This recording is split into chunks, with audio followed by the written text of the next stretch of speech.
শ্রীমন নারায়ণ দেবর্ষি ঘেন মোর প্রণীত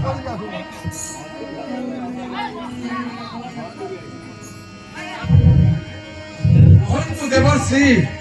কে কারণে আসিয়াছন্তি বাপুরে দেখ বাড়ি খুব সাবধান দুন্দবি আসুছি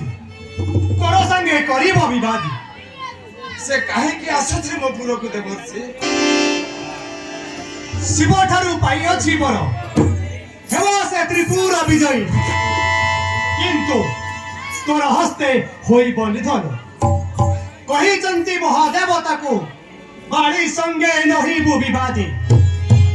কিন্তু সে ভাবি